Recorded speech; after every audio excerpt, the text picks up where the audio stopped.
ছেড়ে চলে গেছে। ক্লাস 5 থেকে উচ্চ মাধ্যমিক পর্যন্ত পড়াশোনা করেছে আমার স্কুলে, সোদপুর চন্দ্রচূড় উচ্চ মাধ্যমিক স্কুল। ওর বাড়ি ছিল নাটাগড়, সোদপুর নাটাগড়। আজকে যেদিন শুনেছি, শোনার পর আমি সারা রাত ঘুমাতে পারিনি। কত স্নেহে ওকে আমরা লালিত পালিত করেছি, কত মিষ্টি ভাষী ছিল, কত স্বল্প ভাষী ছিল, কত সুন্দর, সবসময় পড়াশোনা করতো। এত ভালো মেয়ে ছিল, পৃথিবী ছেড়ে চলে গেল। আজকে আমরা সবাই মিলে যে ওর পাশে দাঁড়িয়েছি, এটাই ওর বড় পাওয়া। ওপর থেকে দেখতে পাচ্ছে যে আকাশের নিচে কত জনতা, কত জনতা ওর জন্য হাউ হাউ করছে। তোমাকে আমরা বাঁচাতে পারিনি, তিলোত্তমা, তোমাকে আমরা বাঁচাতে পারিনি। আজকে তোমার মা বাবা এখানে আসবে, কত যন্ত্রণা, কত কষ্ট মায়ের।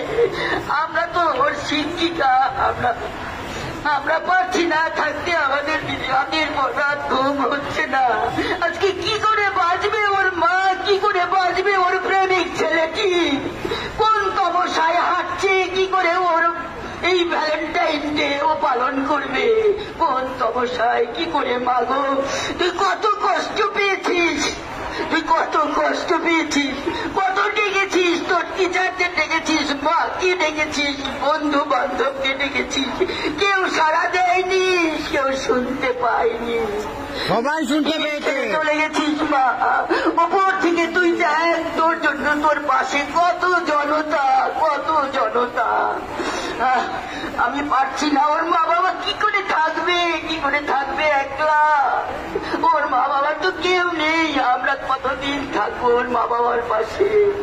আমি পারছি না। এই মেয়েটিকে ক্লাস 5 10 বছর বয়স থেকে আমরা 18 বছর বয়স পর্যন্ত লালিত পালিত আমরা করেছি। আমরা তো ওর সেকেন্ড মা। আমরা সব সময় দেখেছি ও পড়াশোনা নিয়েই থাকতো।